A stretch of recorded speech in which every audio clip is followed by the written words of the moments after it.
Hi folks, about 4:30, September 7th, Saturday, about 74 degrees.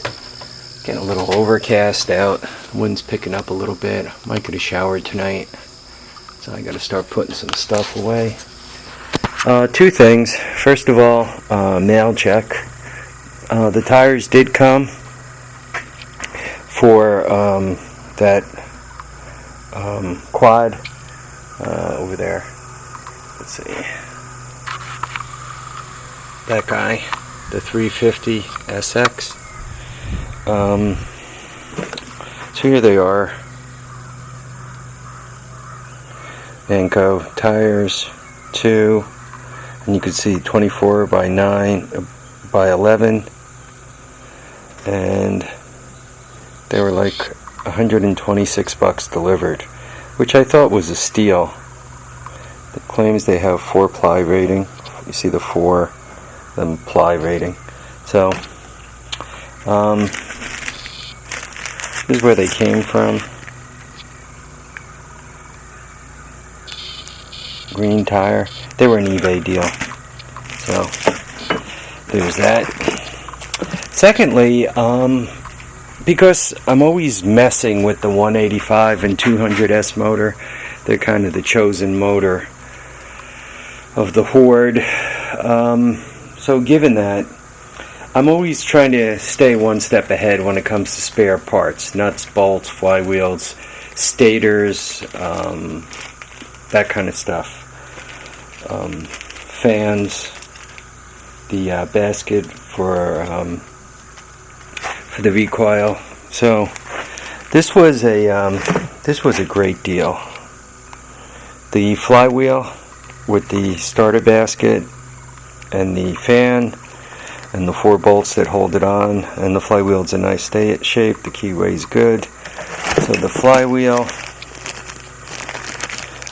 he included the bolt to bolt it on, the washer, and the retaining bracket, and the 2 bolts for the wiring harness. This wire harness by my finger here, and the stator, and the whole bit shipped to the house. $30. $30 shipped right to the house.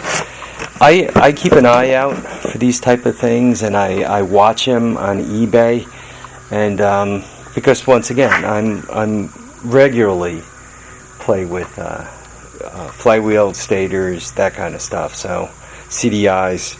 So whenever I could get a deal, I buy them and hoard them and put them up on the shelf. I'm probably 2 or 3 stators ahead now. I think I'm only 1 flywheel or 2 flywheels ahead. I think this might be the only spare flywheel. So anyway, but right now, you know, unless it's another $30 deal, I'm really not going to be in a hurry to buy another one. Obviously, there's one coming off of eBay now.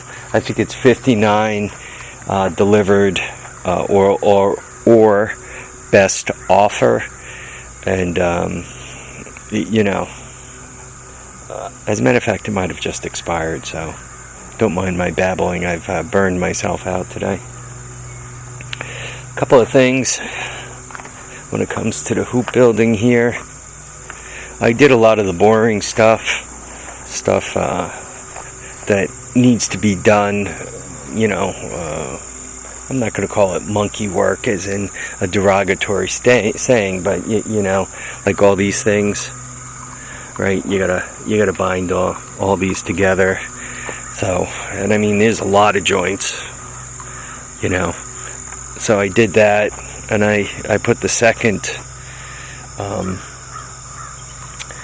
doorway in, so to speak. If you go across the doorway, once again, let me back up a little more. Across the doorway there is 72 inches from there to there, which should be enough.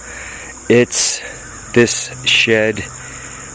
I went with outside to outside weight. The extreme outer bounds. So the extreme outer bounds to the extreme outer bounds is 9 feet.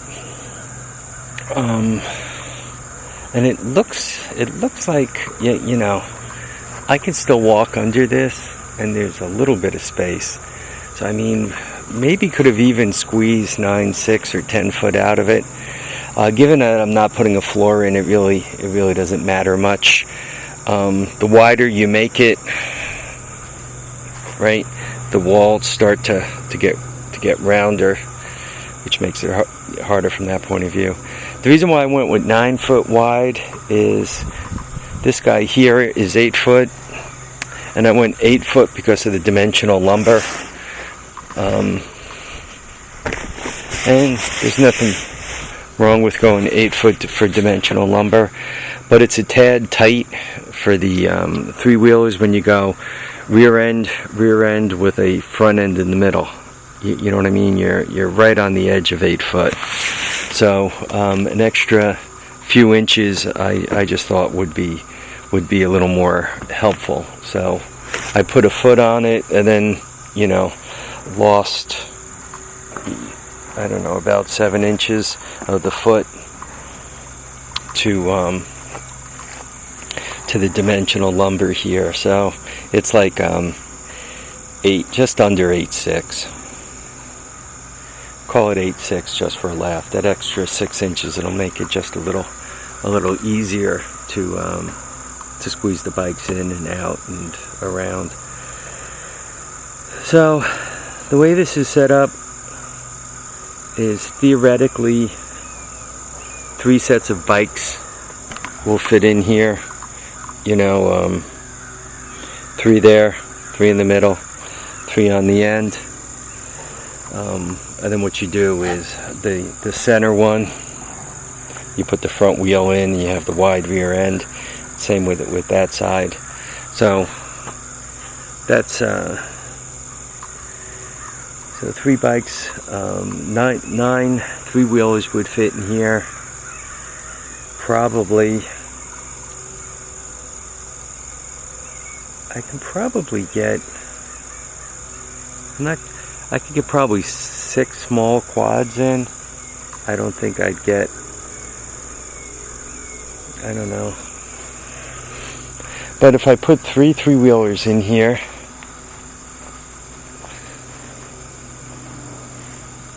let's say you 3 guys went in,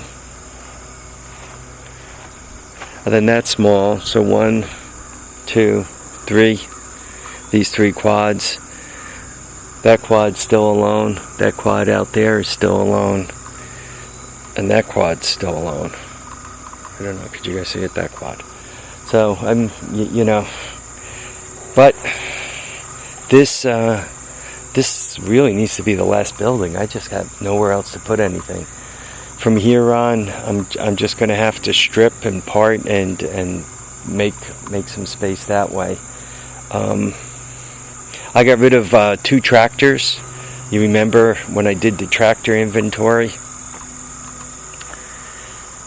Well, I got rid of the Ford tractor so far, and that Service Star tractor.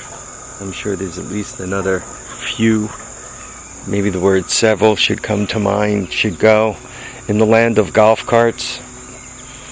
You know, golf carts are cool, they're fun to romp and beat the hell out of and play demolition derby with. But the situation you run into is space. If you fix one up nice, you really don't want to leave it out here to rot. So this probably is one that the frame's really pretty rusty on it.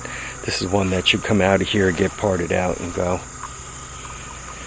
Okay, so I talked about what packages I have and what I'm up to, so I guess I'll let you guys go. That is going to be the new Horde lawnmower.